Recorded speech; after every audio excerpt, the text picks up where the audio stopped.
जय हिंद बच्चों, अपना स्कूल ऑनलाइन चैनल में आपका स्वागत है।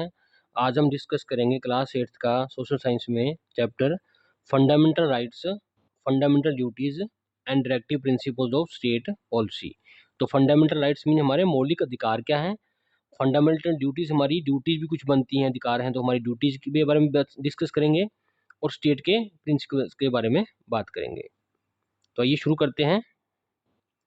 तो देखिए, हमने रीड किया था प्रीवियस चैप्टर में स्ट्रक्चर के बारे में कि हमारा स्ट्रक्चर क्या है, एलिमेंट्स क्या है हमारे इंडियन कॉन्स्टिट्यूशन के, हमारे संविधान के कैसे स्ट्रक्चर है, कैसा बना है हमें संविधान। तो देखिए, अब हमारा जो कॉन्स्टिट्यूशन है, उनके जो बनाने वाले लोगों थे उन्होंने ट्राई किया कि हम ट्रांसफॉर्म कर दें आइडियल्स को, ताकि हमारा जो संविधान है वो प्रीमिबल हो जाए सच में।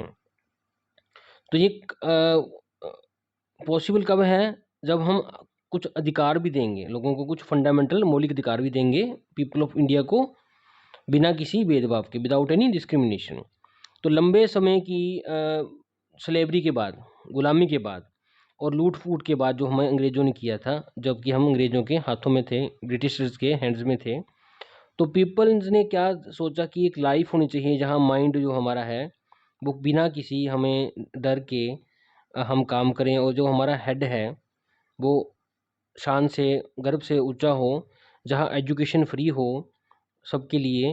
तो वेयर यहाँ पे हर एक सिटीजन जो है इंडिया का फ्री है किसी भी रिलीजन को मानने के लिए, और जहाँ पे जो मेन सोल एम है, मेन एम गवर्नमेंट का, वो वेलफेयर करना है, लोगों का वेलफेयर करना है, स्पेशली वो लोग जो नीचे हैं, जिनका अभी तक कोई बढ़िया समाज में स्थान नहीं है। तो हम इस चैप्टर में स्टडी करेंगे वो सभी प्रोविजंस की इंडियन कॉन्स्टिट्यूशन के, जो हमें हेल्प करते हैं हमें गोल्स को फुलफिल करने में। तो देखिए, फर्स्ट बात करते हैं हम फंडामेंटल राइट्स की। तो जो हमारे मौलिक अधिकारों की बात करते हैं, तो देखिए फंडामेंटल राइट्स क्या हैं, जो इंक्लूड किए गए हैं हमारे कॉन्स्टिट्यूशन में, बिकॉज ये बहुत ज़रूरी है हमारे डेवलपमेंट के लिए, हमारी पर्सनैलिटी की डेवलपमेंट के लिए, हर एक इंसान के। तो ये हमें प्रिजर्व करते हैं, ह्यूमन डिग्निटी हमें हमारे सुरक्षित रखते हैं। तो जो फंडामेंटल राइट्स हैं वो बहुत ज़रूरी हैं, इसेंशियल एलिमेंट्स हैं हमारी लोकतांत्रिक डेमोक्रेसी की, डेमोक्रेटिक कंट्री की। तो इसलिए we were denied most of the civil and political rights by British, क्योंकि हमें कई सारे सिविल जो राइट्स थे वो हमारे सिविल में या पॉलिटिकल में वो हमें ब्रिटिश ने नहीं दिए थे। तो इसी में इसलिए इम्पॉर्टेंट है ये हमारे लोगों के लिए, पीपल्स के लिए, कि उनको कुछ राइट्स दिए जाएं, कुछ अधिकार दिए जाएं, which can not be violated, जिनको हम वायलेट ना करें। तो देयरफॉर इसलिए हमारे जो संविधान में 6 तरह के फंडामेंटल राइट्स हैं। तो फर्स्ट राइट है राइट टू इक्वलिटी, हम इक्वल हैं, सबके सब इक्वल हैं कानून की नज़र में। Freedom to right to freedom, हम फ्री हैं, कहीं भी आ जा सकते हैं। राइट अगेंस्ट एक्सप्लॉटेशन, हमें कोई भी लूटेगा नहीं, कम सैलरी नहीं देगा, जितना काम करेगा उतने पैसे देगा। Right to freedom of religions, हम किसी भी धर्म को अपना सकते हैं। कल्चरल एंड एजुकेशन राइट, हम किसी भी कल्चर को, किसी भी एजुकेशन का कोई भी लाइन में स्टडी कर सकते हैं। राइट ऑफ कॉन्स्टिट्यूशनल रेमिडीज़, हम जब चाहें हमारे कॉन्स्टिट्यूशन में कोई सुधार करना चाहे तो हमें संविधान ने हक दिया है कि हम उसको इम्प्लीमेंट कराने के लिए आगे बात कर सकते हैं पार्लियामेंट से। तो देखिए, जो कॉन्स्टिट्यूशन ऑफ इंडिया है हमारा, उसको उसमें ये भी प्रोवाइड किया गया कि राइट टू प्रॉपर्टी, जो हमारा ये मौलिक अधिकार है कि हमारा संपत्ति में भी अधिकार है। तो इसको 44th जो अमेंडमेंट थी हमारी 1978 की, उसमें रिमूव कर दिया गया था इस राइट को, कि इसमें ये था कि हमें ये भी अधिकार है कि हमें प्रॉपर्टी मिलेगी, ज़मीन जायदाद मिलेगी, लेकिन बाद में इसको निकाल दिया गया था इसको। तो बात करते हैं एक एक की फंडामेंटल राइट्स की। तो सबसे पहले है राइट टू इक्वलिटी। इक्वल हम किसके सामने हैं, बिफोर द लॉ, लॉ के आगे हम इक्वल हैं, चाहे वो किसी तरह का हो, बड़ा हो, छोटा हो, अमीर हो, गरीब है, सब कानून की नज़र में बराबर हैं। प्रोहिबिशन ऑफ डिस्क्रिमिनेशन, हमें कोई भी रिलीजन बेसिस पे भी, तुम उस एरिया पे हो, या तुम कश्मीर के हो, या तुम जम्मू के हो, या तुम पंजाब के हो, इस बेस पे। रेस मीन्स हमारी कास्ट, हमारी जाति के बेस पे। सेक्स मीन फीमेल, मेल या चाइल्ड के बेस पे। या हमारा प्लेस ऑफ बर्थ, कि तुम्हारा बर्थ तो मैसूर में हुआ, या तुम्हारा तो मथुरा में हुआ, या तुम्हारा तो पंजाब में हुआ, इस बेस पे कोई भी हमारे साथ कोई भेदभाव नहीं करेगा। इक्वलिटी ऑफ अपॉर्चुनिटी मीन हम सबको बराबर अधिकार है किस चीज़ में, पब्लिक एम्प्लॉयमेंट में, जो सरकारी नौकरी हमें, उसमें हमारा सबका किसी भी कम्युनिटी से हैं, किसी भी रेस से हैं, किसी भी हमारा डेट ऑफ बर्थ है, हमको सबको अधिकार है सरकारी नौकरी में अप्लाई करने का। एबोलिशन ऑफ अनटचेबिलिटी, छूत छात भेदभाव का हम एबोलिशन करते हैं, इसको छोड़ते हैं। एबोलिशन ऑफ टाइटल्स, हम हमें कोई टाइटल्स के नाम से गलत नाम से नहीं बुलाएगा, ये हमारा अधिकार है इक्वलिटी का, मीन हमें कोई भी किसी नाम से नहीं बुलाएगा, हम सब इक्वल हैं। नेक्स्ट हमें बात करें तो राइट टू फ्रीडम की बात करें तो फ्रीडम क्या है, हमें हम स्पीच दे सकते हैं, अपनी एक्सप्रेशंस, हमारी आइडियाज़ दे सकते हैं किसी को, फ्रीडम कर सकते हैं, हम फ्रीडम से असेंबल हो सकते हैं पीसफुली कहीं पे, विदाउट हथियारों के बिना हम कहीं भी इकट्ठ कर सकते हैं, अपने विचार साझा कर सकते हैं। Freedom to form association and unions, हम यूनियंस बना सकते हैं, ग्रुप्स बना सकते हैं, हम फ्री हैं। फ्रीडम है हमें मूव करने की थ्रू आउट द कंट्री, हम टेरिटरी जो इंडिया की सीमाएं हैं उसमें कहीं भी घूम सकते हैं, फिर सकते हैं, हमें फ्री है, हमें ये मौलिक अधिकार है। हमें फ्रीडम है रहने की, सेटल होने की कंट्री में कहीं भी। हमें सिक्स्थ है फ्रीडम टू प्रैक्टिस, हम प्रैक्टिस कर सकते हैं कोई भी प्रोफेशन की, कोई भी धंधे की, हम कैरी कर सकते हैं कोई भी ऑक्यूपेशन, कोई भी हम रोजगार कर सकते हैं, कोई भी ट्रेड बिजनेस कर सकते हैं हम, हमें ये फ्रीडम है। और इसमें देखिए राइट टू फ्रीडम में और क्या है कि protection in respect of conviction for an offence. तो देखिए अगर हमें किसी कारण कोई हमें कुछ हम पे कन्विक्शन है कि हमने कोई गुनाह किया है, तो ये प्रोटेक्ट करता है रिस्पेक्ट में भी। Protection of life and personal liberty, हमारी जो पर्सनल लाइफ और लिबर्टी को भी ये प्रोटेक्ट करते हैं ये कानून जो है। और प्रोटेक्शन करते हैं हमें ये आर्बिट्री रेस्ट, हमें कोई भी आसानी से अरेस्ट नहीं कर सकता। और राइट टू एजुकेशन, हम सबको एजुकेशन का राइट है इसी के अकॉर्डिंग। तो आगे देखिए अगस्त में 9 जज बेंच, 9 जजों के बेंच ने, जो कि जिसमें चीफ जस्टिस तो मेन थे इंडिया के, उन्होंने क्या किया था, एक वर्डिक्ट पे पहुंचे, एक बात पे पहुंचे, एक डिक्लेरेशन पे कि राइट टू प्राइवेसी, कि प्राइवेसी मीन हर बंदे की गुप्त कोई चीज़ का प्राइवेसी का जो है राइट भी ज़रूरी है फंडामेंटल राइट्स में, कि किसी की भी निजीकरण को गुप्त रखें। तो which could have bearing on several aspects of law, जिससे काफ़ी लॉज के ऊपर इफेक्ट पड़ा था, लाइफस्टाइल पे और गवर्नेंस के ऊपर। नेक्स्ट की बात करते हैं हम राइट टू एजुकेशन, जो है हमारे संविधान में 2002 में लगाया गया था फर्स्ट टाइम, जो कि फंडामेंटल राइट से मौलिक अधिकार है हमारा। अकॉर्डिंग टू दिस, इसके अकॉर्डिंग जो स्टेट है वो हमें फ्री और कंपलसरी एजुकेशन देगी, वो चिल्ड्रंस को जिनकी उम्र 6 से 14 साल के बीच में है।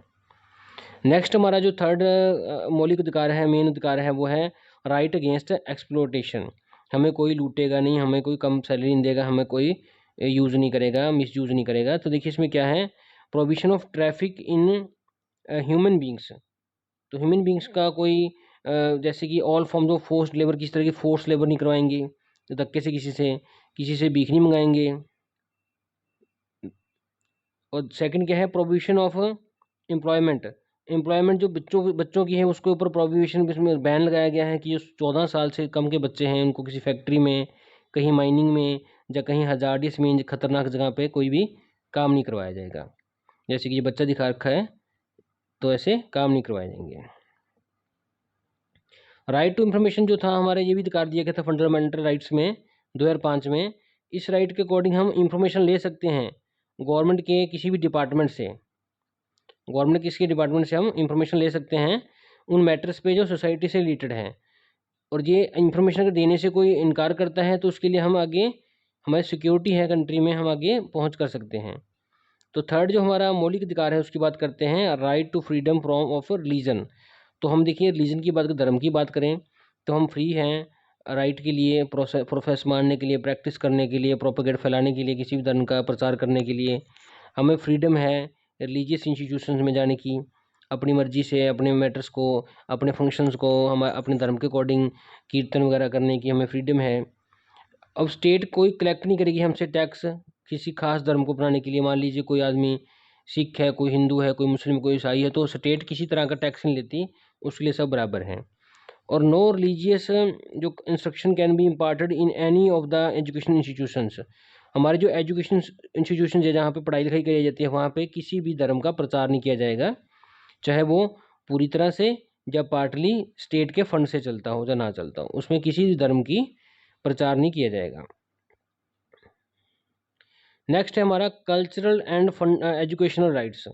कल्चर और एजुकेशन में हमारे क्या मौलिक अधिकार हैं कि हमें गारंटी है प्रिजर्व करने की, सुरक्षित करने की, मेंटेन करने की, आगे बढ़ाने की, हमारे कल्चर को और लैंग्वेज को। हम किसी भी कल्चर और लैंग्वेज को अपना सकते हैं।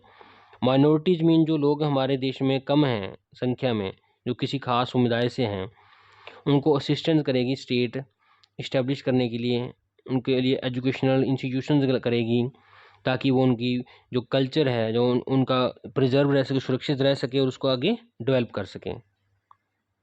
आगे देखिए राइट टू कॉन्स्टिट्यूशनल रेमेडीज़ क्या है। हमें अधिकार दिया गया है कि हम अपने कॉन्स्टिट्यूशन में चेंजिंग कर सकते हैं। तो देखिए ये कॉन्स्टिट्यूशन ऑफ इंडिया में not only listed fundamental rights है बट हमें एक रेमेडियल्स भी अधिकार दिया गया है कि वायलेशन के केस अगर मान लीजिए एक सिटीजन ऑफ इंडिया का है, वो फील करता है कि उसके फंडामेंटल राइट्स को नुकसान कर रहा है कोई एग्जीक्यूटिव ऑर्डर, कोई किसी तरह का लॉ, कोई कानून, तो वो रिक्वेस्ट कर सकता है सुप्रीम कोर्ट को या हाई कोर्ट को उसके अगेंस्ट रिट करने के लिए। तो रिट में क्या है, वो हैबिबीज है, कॉर्पस है, मंडामूल है, मंडामुस प्रोविशन है, क्योरो वारंटो है, सेटियोटेरी, इस तरह की ये कुछ टर्म्स हैं जो लीगल टर्म्स हैं। तो मीन्स अगर कोई हमारे मौलिक अधिकार को हमसे छीनता है तो हम हाई कोर्ट में, सुप्रीम कोर्ट में इसके लिए आगे बात कर सकते हैं। तो फंडामेंटल राइट्स जो हमारे हैं वो प्रोटेक्ट करते हैं सिटीजन्स के कि हम सिटीजन्स को कोई हमारी कि कोई मिसयूज ना कर सके पावर, गवर्नमेंट भी। तो कुछ इंस्टीट्यूशन अपनी पावर का रॉन्ग यूज ना कर सके, अगर वो कर रहा है तो हम उसकी भी शिकायत आगे कर सकते हैं। तो फंडामेंटल राइट्स जो हैं जस्टिकेबल हैं, हमारे जस्टिकेबल हैं और प्रोटेक्ट किए गए हैं हमारे कोर्ट द्वारा। कोई भी अगर हमारा मौलिक अधिकारों से वंचित कर सकता है तो हम कोर्ट में इसके लिए आवाज़ उठा सकते हैं। इन केस कोई फंडामेंटल जो राइट है उसको कोई वायलेट करता है, उसका कोई छेड़खानी करता है, उसको मीन्स कोई किसी को वंचित करता है, तो वो आदमी मूव कर सकता है कोर्ट को, जहाँ पे कानून कोर्ट है, वो अपना जस्टिस ले सकता है। लेकिन फंडामेंटल राइट्स जो हैं वो एब्सोल्यूट नहीं, पूरी तरह अनलिमिटेड नहीं है हमारे, कि हमें सब तरह अधिकार है। इसमें कुछ कंडीशंस हैं। तो देखिए सर्टेन सेक्शन जो है हमें राइट्स के ऊपर हैं जो बिसाइड स्टेट या है अलाउ किया गया है उसको कुछ रीजनेबल रिस्ट्रिक्शंस लगाने की, कुछ ताकि वो पब्लिक सेक्टर में इंटरेस्ट को, पब्लिक का इंटरेस्ट को देख के। तो वो देखिए क्या है, ये तो देखिए रिट्स आ गई। पहले रिट्स में क्या था, वीबी क्या था पहले वाली, कि इट मीन्स अनलॉफुली, बिना लॉ के किसी पर्सन को हम प्रोड्यूस नहीं कर सकते हैं कानून के सामने, चाहे उसने कोई लीगल काम किया है या नहीं किया है। तो ये उसकी पर्सनल लिबर्टी को प्रोटेक्ट करता है। मैंडामस क्या था, इशूड किया जाता है पब्लिक सर्वेंट को जब वो फेल करता है, ड्यूटी निभाने में फेल हो जाता है, तो इस केस में उसको ये इस तरह का नोटिस जारी किया जाता है और उसको जो ड्यूटी है उसकी परफॉर्म करने से। प्रोहिबिशन क्या है, मीन्स इनकार करना। जिस रिट में क्या है नॉर्मली इशू की जाती है कि सुपीरियर कोर्ट द्वारा लोअर कोर्ट को उसको ये पूछते हुए कि केस में उसने अभी ये केस उसके अंदर फॉल होता है नहीं होता है, इसके लिए। नेक्स्ट है क्यूरो वारंटो, ये इशू किया जाता है उस पर्सन को जो किसी पब्लिक ऑफिस में काम कर रहा है जिससे वो ताल्लुक़ नहीं रख रहा। सेट्रियोरेडी क्या है, ये मीन मोर फुल्ली इन्फॉर्म्ड, पूरी तरह से इन्फॉर्मेशन है। इफ़ सुपीरियर कोर्ट जो है, बड़ी कोर्ट है, कुछ एडिशनल इन्फॉर्मेशन चाहती है, रिकॉर्ड चाहती है लोअर कोर्ट से, तो वो इस वे से इस रूल के अकॉर्डिंग, इस कानून के अकॉर्डिंग वो उससे ये इन्फॉर्मेशन ले सकती है। तो देखिए रिस्ट्रिक्शंस की क्या बात थी, जो मैंने कहा था अभी हमें कुछ अधिकार दिए मौलिक, लेकिन उसके ऊपर भी कुछ रिस्ट्रिक्शंस हैं, कुछ कंडीशंस हैं। वो क्या है देखिए, 6 फंडामेंटल राइट्स हैं हमारे, 6 हमारे फंडामेंटल राइट्स हैं। तो हमें पता होना चाहिए कि वेरी इंपॉर्टेंट है हमें ये जानना कि ये हमारे जो अधिकार हैं वो अनलिमिटेड नहीं है, इनमें भी कुछ कंडीशंस हैं। वो रिस्ट्रिक्शंस, वो कंडीशंस क्या हैं हमारे ऊपर, क्योंकि इससे हमारी जो कम्युनिटी है उसका बड़ा होता है, उसका सेफगार्ड होता है। तो ये सर्टेन लिमिटेशंस हैं हमारी जो नेसेसरी हैं हमारे ये राइट्स में। तो देखिए वो क्या है रिस्ट्रिक्शन, जो लिमिटेशंस क्या हैं, कि पब्लिक के इंटरेस्ट की जो बेनिफिट की बात करें तो इसमें देखिए पहली है to prevent the spread of infectious disease. मान लीजिए कोई ऐसी बीमारी जैसे कोविड-19 था, ऐसी बीमारी फैल जाती है तो हमारा जो फ्री मूवमेंट करने का हमारा जो अधिकार था वो रिस्ट्रिक्ट किया जाएगा, उसको हम नहीं यूज़ करते, हम कहीं भी फ्री नहीं जा सकते। कि मान लीजिए कोरोना हो गया और आप कहें हम तो घूमने जाएंगे, तो सरकार कहेगी आप नहीं घूम सकते, तो आपका वो मौलिक अधिकार रद्द हो जाएगा। सेकंड क्या है, आपको कैसे कहा गया था मौलिक अधिकार में भी आप कोई भी धर्म को, कोई भी प्रोफेशन को, कोई भी काम धंधा कर सकते हो। तो इसका मतलब ये नहीं कि आप जुआ खेलना शुरू कर दें, गैम्बलिंग या स्मगलिंग, कोई नशीले पदार्थों की जब किसी चीज़ की स्मगलिंग करना शुरू कर दें, या होर्डिंग गलत बैनर्स लगाना शुरू कर दें, या कोई ऐसा प्रोफेशन यूज़ करें, ऐसा कोई काम यूज़ करें जिससे कि लोगों को, सोसाइटी को नुकसान होता है, तो ये हमारे कंडीशन है कि हम कोई भी काम कर सकते हैं लेकिन ऐसे काम नहीं करेंगे। थर्ड हमारे था कि भी कोई भी हम पढ़ाई लिखाई कर सकते हैं, तो इसमें देखिए कहा गया है नो बॉडी डॉक्टर बनेगा, कोई भी डॉक्टर या वकील नहीं बन सकता बिना उसकी डिग्री के, क्योंकि डॉक्टर वकील बनने के लिए ज़रूरी डिग्री बहुत ज़रूरी है। और काम आप बिना डिग्री कर सकते हैं, लेकिन इसके लिए डिग्री ज़रूरी है, पढ़ाई लिखाई ज़रूरी है। फ्रीडम ऑफ एक्सप्रेशन की बात हुई थी मौलिक अधिकारों में कि हम अपने विचार स्पीक कर सकते हैं, राइट कर सकते हैं, अपनी फीलिंग्स बता सकते हैं दूसरों को। लेकिन इसमें क्या है, हम ऐसी फीलिंग्स नहीं करेंगे जिससे कि पब्लिक को, दूसरों को डिस्टर्बेंस हो, या उनकी जो प्रेम प्यार उसमें कमी आए, जब हमारी कोई वायलेंस या कोई विरोध होता हो जिससे। तो ऐसी हमारे ये अधिकार इस तरह से हमें लिमिट किए गए हैं। तो देखिए अधिकारों के साथ साथ हमारी कुछ ड्यूटीज़ भी हैं, हमारी कुछ ड्यूटीज़ भी हैं जो हमें करनी पड़ेंगी। तो rights without duties are meaningful. मान लीजिए आपका राइट है, आप ये कर सकते, वो सकते, लेकिन ड्यूटी भी होनी चाहिए हमारी कुछ, तभी वो राइट्स को हैं। तो देखिए इसमें सही कहा गया है, देखिए कि a person does not perform his her duties. एक आदमी अपनी ड्यूटीज़ नहीं करता, others can not enjoy their rights. अगर हम अपनी ड्यूटी नहीं करेंगे तो देखिए कोई आदमी अपना राइट नहीं एंजॉय कर सकता। तो मीन्स हमारे कुछ जैसे अधिकार हैं और कुछ ड्यूटीज़ हैं, अगर हम अपनी ड्यूटीज़ नहीं मनवाएंगे तो हम ऑटोमेटिकली किसी न किसी का अधिकार छीन रहे हैं। तो ड्यूटीज़ क्या हैं, राइटली होनी चाहिए। तो 1976 में फंडामेंटल ड्यूटीज़ लगाई गई थी इंडियन कॉन्स्टिट्यूशन में, और जो 42 जो अमेंडमेंट थी उसमें लगाई गई थी।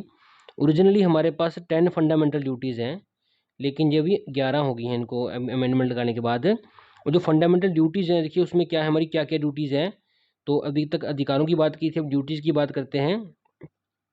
तो पहले क्या है, हम कॉन्स्टिट्यूशन में रिस्पेक्ट करेंगे हमारे आइडियाज़ को, हमारी इंस्टीट्यूशंस को, हमारे नेशनल फ्लैग का सम्मान करेंगे, हमारे नेशनल एंथम का भी हम सम्मान करेंगे। सेकंड क्या है, हम चेरिशमेंट फॉलो करेंगे, फैलाएंगे नोबल अच्छे आइडियाज़ को, जिससे कि हमारा नेशनल स्ट्रगल जो है फ्रीडम का वो इंस्पायर हुआ था। ऐसे अच्छे अच्छे आइडियाज़ को आगे फैलाएंगे कि हमने कैसे आज़ादी प्राप्त की। अब हम अपहोल्ड करेंगे और प्रोटेस्ट करेंगे सोवरेनिटी के लिए, यूनिटी के लिए, इंटीग्रिटी ऑफ इंडिया के लिए। हम हमेशा जब भी हमें लगता है कि हमारी इंडिया की इंटीग्रिटी को, यूनिटी को कोई खतरा है, तो हम उसके अगेंस्ट विरोध करेंगे। फोर्थ है, हम डिफेंड करेंगे कंट्री को, नेशन को, जब हमें ज़रूरत पड़ेगी। जब भी कोई हमें स्टेट में इमरजेंसी है तो हम अपनी कंट्री की हेल्प करेंगे।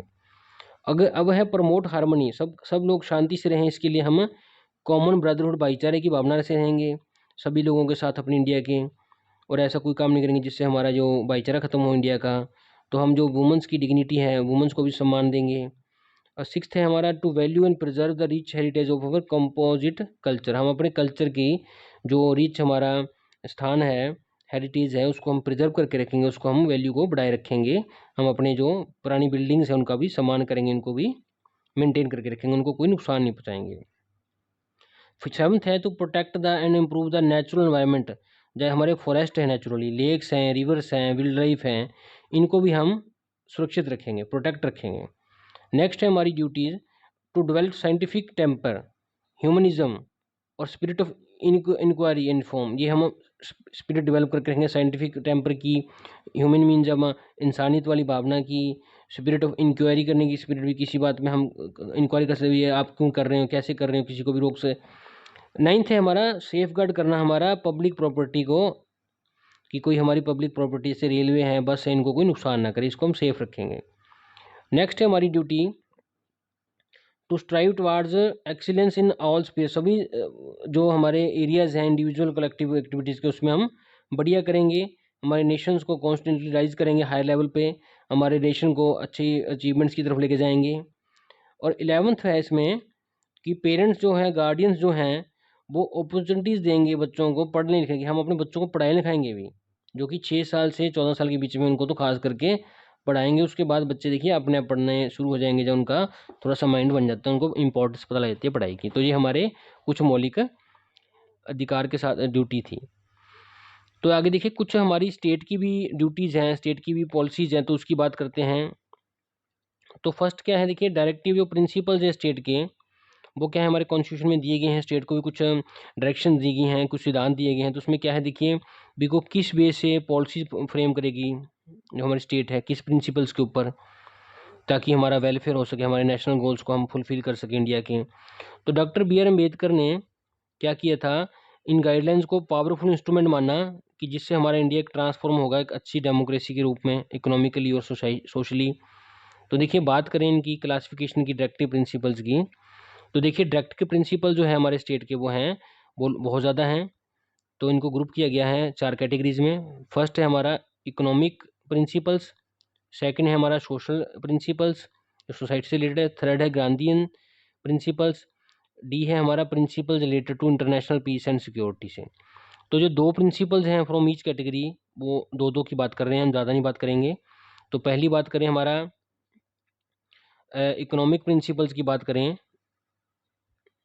तो देखिए जो पैसे से रिलेटेड हैं, तो हम सिक्योर करेंगे कि सबको इक्वल पे मिले, सबको इक्वल काम मिले, चाहे वो लड़का है, चाहे लड़की है, चाहे औरत है, चाहे मर्द है, उनको सबको इक्वल पे देंगे, इक्वल ही काम देंगे, बराबरी काम करवाएंगे। इकोनॉमिकल प्रिंसिपल्स कहते हैं स्टेट के, कि वो ऐसे नहीं कि स्टेट में किसी को तनख्वाह कम दें, किसी को ज़्यादा दें, उनको इक्वल अपॉर्चुनिटीज़ देंगे। उनके लिए एडिक्वेट मैंने ज़रूरी जो लिवलीहुड के लिए उनके लिए सामान चाहिए वो सबको हम प्रोवाइड करेंगे, स्टेट का पॉलिसीज़ में प्रिंसिपल है। सेकंड स्टेट की क्या है, सोशल में प्रिंसिपल्स में, कि वो एफर्ट्स लगाएगी रेज करने की, बढ़ाने की स्टैंडर्ड ऑफ लिविंग का स्टैंडर्ड बढ़ाने के लिए, पब्लिक हेल्थ की तरफ ध्यान देगी लोगों की, ताकि उनकी हेल्थ प्रोवाइड उनको बढ़िया प्रोवाइड कर सकें। वो गार्ड करेगी चिल्ड्रंस को एक्सप्लोटेशन के अगेन भी, कोई उनका मिसयूज ना कर ले। हो सकता है कोई छोटे बच्चों को कोई फैक्ट्री में लगा ले काम, तो ऐसी चीज़ों को रोकेगी स्टेट, कानून बनाएगी जिससे कि ये हो ना सके, और उनकी मॉरल डिग्रेडेशन ना हो सके, उनकी मॉरल वैल्यूज़ ना ख़राब हो सके, उनको एक अच्छा बेहतर इंसान बनाने की कोशिश करेगी। थर्ड जो हमारी स्टेट है, गांधीयन सिस्टम क्या है भी, हमारा जो रूल्स बनाएगी इस बेस पे कि ऑर्गेनाइज करेगी विलेज पंचायत को, विलेजों में गांव में पंचायती सिस्टम को बरकरार रखेगी। और नेक्स्ट है प्रमोट करेगी कॉटेज इंडस्ट्री को। कॉटेज इंडस्ट्री होती है जो गांधी ने शुरू की थी, उस इंडस्ट्री को आगे बढ़ाएगी, उसको आगे और लेके जाएगी प्रोग्रेस में। आगे हमारे जो प्रिंसिपल्स हैं related to the international peace and security, वो क्या हैं कि हम मेंटेन करेंगे ऑनरेबल अच्छे रिलेशंस हमारे नेशंस के साथ, दूसरे नेशंस के साथ भी, दूसरी स्टेट्स के साथ भी। आगे है प्रमोट करेंगे हम इंटरनेशनल पीस एंड सिक्योरिटी को, हम इंटरनेशनली दूसरे देशों के साथ भी शांति रखेंगे और हमारी जो सिक्योरिटी है उसको बनाए रखेंगे। ये हमारी स्टेट की पॉलिसीज़ हैं। तो देखिए इसकी बात करें, इसका इम्पोर्टेंस क्या है, सिग्निफिकेंस क्या है डायरेक्टिव प्रिंसिपल्स का स्टेट की भी, इसकी क्या महत्वता है। तो देखिए जो डायरेक्टिव प्रिंसिपल्स थे स्टेट के, वो नॉन जस्टिकेबल है, इसके ऊपर हम कोई जस्टिकेबल नहीं, हम उस पर टिप्पणी नहीं कर सकते। तो लेकिन ये मॉरल ऑब्लिगेशंस हैं हमारी गवर्नमेंट्स की, जो हर लेवल पे काम करने के लिए बहुत ज़रूरी हैं लोगों के वेलफेयर के लिए। तो मैनी डायरेक्टिव प्रिंसिपल्स हैं इंप्लीमेंट किए गए हैं स्टेट द्वारा, चाहे वो हमारी लेजिस्लेटिव है, चाहे वो फंडामेंटल राइट्स हैं। जैसे देखिए फर्स्ट क्या है हमारा, राइट टू एजुकेशन। जो राइट टू एजुकेशन है इसको हमने फंडामेंटल राइट बनाया, फंडामेंटल प्रिंसिपल्स के अकॉर्डिंग। एनवायरमेंट प्रोटेक्शन एक्ट जो था, वाइल्ड लाइफ प्रोटेक्शन एक्ट है, वो भी इसी के बेस पे पास हुए थे स्टेट द्वारा। एक नेशनल कमीशन बनाया गया था वुमेंस के ऊपर, वुमेंस के वेलफेयर के ऊपर, वो भी ये स्टेट की डायरेक्टिव प्रिंसिपल्स के बेस पे ही स्टेट द्वारा बनाया गया था। एक फोर्थ क्या है, राइट टू वर्क, काम करने का अधिकार, जो कि रूरल एम्प्लॉयमेंट अंडर मनरेगा, मनरेगा mean Mahatma Gandhi rural employment guarantee act के अकॉर्डिंग मजदूरों को कम से कम एक कुछ दिनों की सैलरी दी जाती है। नेक्स्ट हमारे देखिए सेकुलरिज्म। अकॉर्डिंग टू कॉन्स्टिट्यूशन जो हमारा इंडिया है वो सेकुलरिज्म है 2 एस्पेक्ट्स में। पहला क्या है, जो हर एक इंडियन सिटीजन है हमारा, वो फ्री है और प्रैक्टिस कर सकता है रिलीजन को किसी भी तरह का। इससे ये होता है कि जो हमारा जो रिलीजन है, एवरी रिलीजन जो हमारा हर कोई जो धर्म है हमारा, कोई ग्रुप है धार्मिक ग्रुप, वो फ्री है अपने अपनी एक्टिविटीज़ अफेयर्स करने के लिए। सेकंड क्या है, ये स्टेट किसी भी तरह का कोई भेदभाव नहीं करेगी किसी ग्रुप्स के लिए के साथ, किसी आदमी के साथ उसके धर्म के बेस पे। इसका मतलब ये हुआ कि जो हमारा कॉन्स्टिट्यूशन है वो स्ट्रिक्ट इम्पार्शियलिटी नहीं करता है किसी रिलीजन के बारे में, वो किसी ना ही रिलीजन को प्रोपेगेट करने के लिए कहता है। तो जिस इम्पार्शियल जो एटीट्यूड है हमारा, तो देखिए हमारे जो फंडामेंटल राइट्स में इसको माना गया एवरी जो हमारा जो कानून है, हम कानून की नज़र में सब इक्वल हैं। किसके लिए? जॉब लेने के लिए, किसी बिना किसी भेदभाव के। हम किसी भी रिलीजियस ग्राउंड के बेस पे हमें ये भेदभाव नहीं किया जाएगा कि आप इस धर्म से हो तो आपको ये जॉब मिलेगी नहीं मिलेगी। हम सब इक्वल हैं बिना किसी रीजन डिफरेंस के। तो हमें फ्रीडम है रीजन की, हम कोई भी धर्म अपना सकते हैं, वर्शिप कर सकते हैं। तो ये हमें प्रॉपरली सेकुलरिज्म को प्रमोट करता है, गारंटी करता है। इसके अलावा राइट टू फ्रीडम जो हमारा है रीजन में, ये हमें अलाउ करता है, फुल फ्रीडम देता है इस बात की कि जो सभी सिटीजन्स हैं इंडिया के और उनके साथ के हैं जो लोग रिलीजियस मैटर्स में फ्री हैं। नेक्स्ट देखिए, they can worship the way they like, वो अपनी मर्जी से अपने तरीक़ों से परमात्मा की भक्ति कर सकते हैं, उनको मान सकते हैं, but without interfering with the religious beliefs, दूसरों के जो बिलीफ्स हैं, जो सोच है, उनको बिना अफेक्ट किए। तो and ways of worship of others, हम कोई भी धर्म को अपनाएं, किसी भी तरह से पाठ पूजा करें परमात्मा की, लेकिन दूसरों को डिस्टर्ब नहीं करेंगे, दूसरे धर्मों को जो परमात्मा को माने उनको कोई डिस्टर्बेंस नहीं क्रिएट करेंगे। तो महत्वता की सिग्निफिकेंस की बात करें, ये सेकुलरिज्म जो है बेस किया गया है इक्वल इक्वल ट्रीटमेंट के अकॉर्डिंग हमारे रिलीजियस के। तो सेकुलरिज्म जो है नॉट मेयरली डिजायरेबल है, बट ये बहुत ज़रूरी है हमारे प्रॉपरली एग्जिस्ट करने के लिए सोसाइटी को। तो देखिए इंडियन सेकुलरिज्म जो है वो रिलेटेड टू है हमारा कॉन्स्टिट्यूशनल वैल्यूज़। हमारी वैल्यूज़ क्या हैं कि हम लिबर्टी, इक्वल, जस्टिस में, फ्रेटर्निटी में हम इक्वल है। तो इस बेस पे ये हमारा धर्म निष्पक्षता जो है हमारी सेकुलरिज्म है, जी इसको रिलेट किया गया है। तो देखिए इसके कुछ इंपॉर्टेंट रीजंस क्या हैं, हमारे जो इम्पोर्टेंस क्या है इसकी इंडिया में, वो देखिए इससे हमारे जो लोग हैं, पीपल हैं, वो डिफरेंट रीजन्स के वो लिव कर सकते हैं एक दूसरे के साथ शांति से, क्योंकि हम किसी भी धर्म को अपना सकते हैं। दूसरा हमारा जो पार्ट ये है डेमोक्रेसी का, जिससे हमें इक्वल राइट्स हैं, ये हमें प्रोटेक्ट करता है राइट्स के, हमारे जो माइनॉरिटीज़ के राइट्स हैं। मान लीजिए कोई किसी प्रकार के लोग कम हैं, किसी धर्म के लोग कम हैं, तो उनको भी ये प्रोटेक्शन देता है। और ये सेफ गार्ड करता है हमारा डेमोक्रेसी को, हमारी लिमिटिंग करके पावर्स को मेजोरिटी की। मान लीजिए कोई धर्म ज़्यादा मात्रा में है तो वो दूसरों को भी दबा नहीं सकते। तो आगे देखिए इसमें है इंडियन सेकुलरिज्म की बात करते हैं। तो many times government does not strictly follow the policy of non interference with the religious matters. कई बार क्या कहते हैं गवर्नमेंट जानबूझ के स्ट्रिक्शंस नहीं करती, ज़्यादा कठोर नहीं होती किसी रिलीजियस मैटर में, प्रैक्टिस में। तो जैसे कि बात करें to respect the sentiments of our religions, सभी धर्मों का सम्मान, उनकी भावनाओं का सम्मान करने के लिए गवर्नमेंट ने समटाइम्स क्या करती है, कुछ छूट दे देती है, कुछ एक्सेप्शंस दे देती है किसी पर्टिकुलर सोसाइटी को, कम्युनिटी को। फॉर एग्जाम्पल देखिए wearing of the and carrying of the kirpan, जो कृपान है वो सिख लोग ले सकते हैं, रख सकते हैं अपने साथ, उनको अलाउ किया गया है कृपान रखने के लिए, क्योंकि उनके धर्म का ये सिंबल है। सिमिलरली वेयरिंग ऑफ पगड़ी, जो सिख लोग हैं वो पगड़ी पहन सकते हैं, क्योंकि वो उनका रिलीजियस सिंबल है, उनके धर्म में है पगड़ी पहनना। तो सिख जो हैं अलाउ किए जाते हैं उनको पगड़ी वियर करना स्कूल्स में भी और अदर इंस्टीट्यूशंस में, क्योंकि हमारी जो सरकार है वो इस चीज़ का आदर सम्मान करती है कि दूसरे धर्मों के तौर तरीक़ों का। तो हमें जो स्टेट है रिलीजन्स में, सोशल में, प्रैक्टिस में, रिलीजन्स को भी एम किया जाता है कि वो आगे सोशल ईवल्स को ख़त्म करें। तो जो कि एक प्रेजेंट हमारी सिविलाइजेशन सोसाइटी में कुछ प्रॉब्लम्स उनको भी दूर करती हैं, जैसे कि practice of untouchability by the so called upper caste. Upper caste कहती है कि निचले लोग हैं, छोटी कास्ट वाले हैं, वो अछूत हैं, उनको टच नहीं करना। तो इसको अबॉलिश करते हैं हम इस बेस पे कि भेदभाव पैदा करता है, ये हमारे फंडामेंटल राइट्स के खिलाफ है। तो similarly personal laws based on reasons can also भी अमेंडमेंट, कोई पर्सनल लॉज हैं किसी धर्म के, उनको भी हम अमेंड कर सकते हैं इस बेस से कि वो किसी को क्षति न पहुँचाए। जो प्रिंसिपल्स हैं हमारे लिबर्टी के, इक्वलिटी के, जस्टिस के, वो एग्जाम्पल के तौर पे सबके लिए, कम्युनिटीज़ के लिए अमेंड कर सकते हैं। तो all through the state funding to the religious institution is not permissible. तो जो स्टेट फंड कर रही है रिलीजियस इंस्टीट्यूशंस को वो भी परमिसिबल नहीं है, भी परमिशन नहीं उसको भी। और that the state can get financial aid दे सकती है, मीन हमारी जो स्टेट है वो किसी रिलीजियस बॉडी को, किसी धर्म को फंड नहीं देगी, वो उनको कुछ हेल्प कर सकती है, कुछ उनके लिए बेनिफिट्स कर सकती है, कुछ उनके लिए प्रॉपर डेवलपमेंट्स कर सकती है। तो for the welfare and the upliftment, उस सोसाइटी के अपलिफ्टमेंट के लिए उनके लिए स्कूल्स खोल सकती हैं।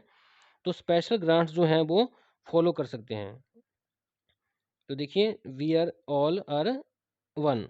Thanks for watching this video. हमारा सेक्युलर कहलाता है, जो गारंटी देता है सेवरल प्लेसेस पे हमारे कॉन्स्टिट्यूशन पे। फॉर एग्जांपल की बात करें, लिबर्टी ऑफ बिलीफ, हमें कोई भी बात मानने की, अपने विचार मानने की फ्रीडम है, विश्वास करने की, वर्शिप, किसी को पूजने की हमें पूरी लिबर्टी है। सिमिलरली प्रोविजंस क्या कहते हैं कि सेकुलरिज्म जो है वो फंडामेंटल राइट्स में भी होना चाहिए। अभी